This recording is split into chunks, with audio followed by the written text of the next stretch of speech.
Pertanyaan selanjutnya dari jamaah yang kedua. Saya pernah mendengar salah satu ceramah Al-Ustaz Sidik Amin almarhum tentang kalimat Yaumaidi Yasduna Astata. Ya. Di hari itu manusia berkelompok sesudah melihat amal dan balasannya. Mereka merasa kecewa dan takut. Juga mereka meminta lindungan kepada Nabi Adam, Nabi Nuh, Nabi Ibrahim, dan nabi-nabi yang lainnya. Mohon penjelasannya Ustaz dan ya, betul. Tersebut. Bapak Ibu, saya tidak akan mengomentari materi ceramah tentang ayat ini dari orang tua dan guru kita Ustaz Sidik Allahyarham. Oke. Dan saya juga pernah mendengar langsung, saya lupa lagi ngajinya apakah di Kirat Condong, di Binong atau di Maleer. Tadi dengan kesepuhan ngobrol, posisi dari mana kan gitu. Catatannya gini, setahu kami apa yang beliau sampaikan ini antara sumbernya dari tafsir Ibnu Jarir atau Bari, yang kedua tafsir Durul Mansur. Oleh karena itu saya tak pantas untuk mengomentari konten, tetapi paling memberikan tambahan tafsir terhadap firman Allah yang beliau sampaikan, yaitu yauma idzi yasdurun nas ashtata liyuraw a'malahum. Surat Al-Zalzalah ayat 6. Oke. Saya ambil rujukan pelengkapnya dari kembali tafsir Imam Ibnu Katsir. Menurut Imam Ibnu Katsir, kapan peristiwa ini terjadi? Yauma idzi yasdurun nasu ashtata. Kejadian ini kata Imam Ibnu Katsir setelah mereka kembali dari mauqif hisab, yaitu setelah mereka selesai dari tempat penghisaban dalam keadaan bercerai-cerai, dalam keadaan bermacam-macam. Ada yang celaka, ada yang bahagia, ada yang tadi nasibnya sangat tragis, ada yang demikian sukses. Itulah yang dimaksud bercerai-cerai, bermacam-macam. Maka malaikat diperintahkan untuk membawa mereka yang berbahagia ke surga, sementara mereka yang celaka diperintah oleh Allah malaikat membawa ke neraka. Itulah yang dimaksud yauma idzi, hari itu teiraha gitu, yaitu setelah dari mauqif hisab, setelah mereka selesai dihisab, maka masing-masing sudah tahu nasibnya. Sorry bro, di posisi ini sudah tidak berlaku lobby. Kamu nyogok supaya ganti posisi, tuker tiket tidak bisa.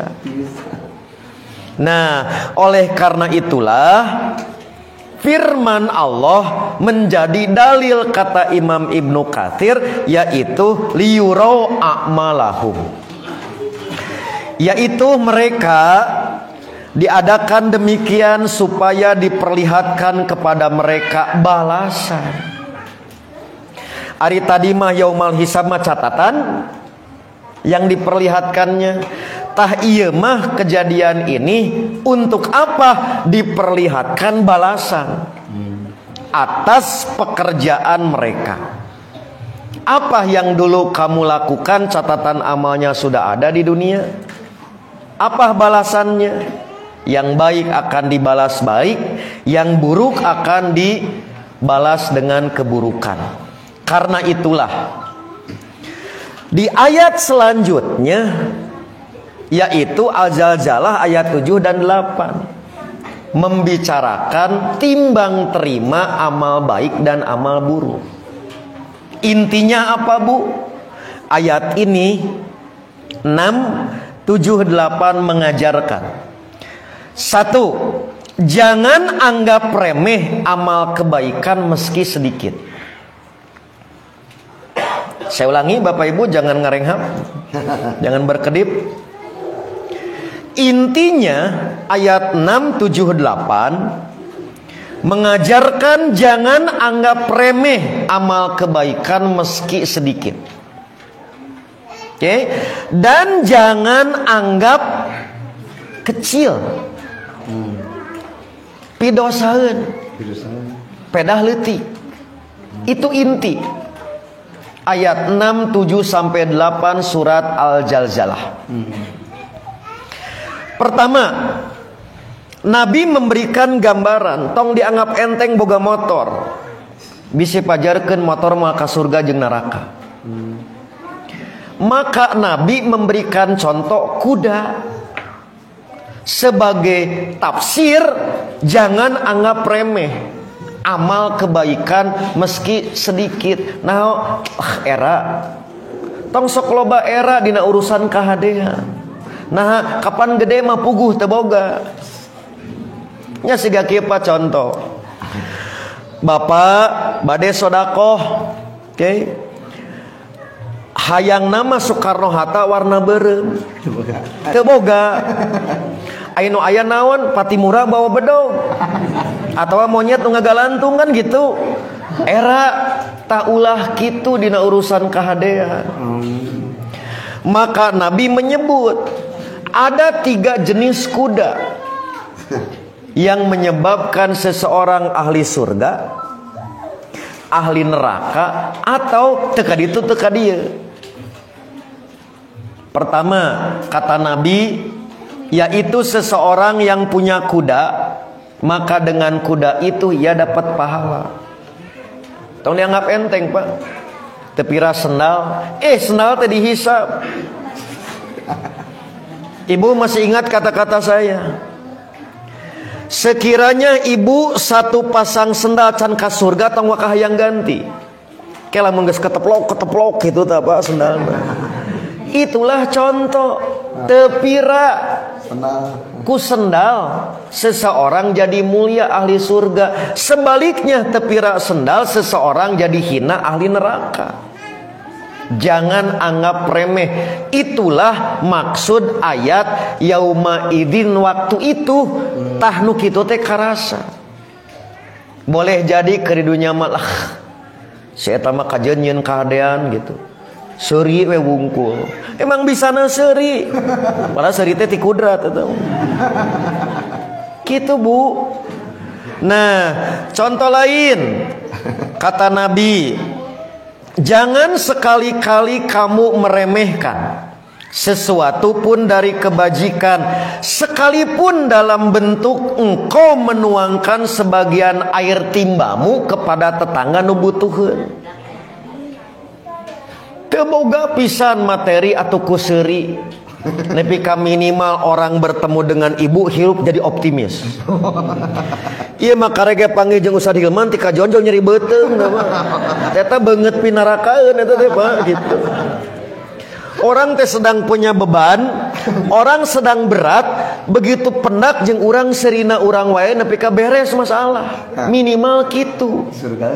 Jangan dianggap enteng nilai kebaikan yang demikian, karena yauma idin waktu hari tama karasa perlu. Nu ceuk urang di dunya dianggap enteng. Itulah yang dimaksud. Sebaliknya, terakhir ya mumpung bab kikil, tareh kurban deui wae jeung Ramadan. Saur Nabi, contoh berikanlah kepada peminta-minta sekalipun berupa kikil yang dibakar. Kan kunaon diopor. Mere opor teu boga atuh dibakar minimal atuh bau-bauna bagi ka tetangga. Sorry bro. Tah abdi mah bager naon bauna digeberan mere gitu kan. Nah itulah satu di antara kepentingan ayat ini mengingatkan.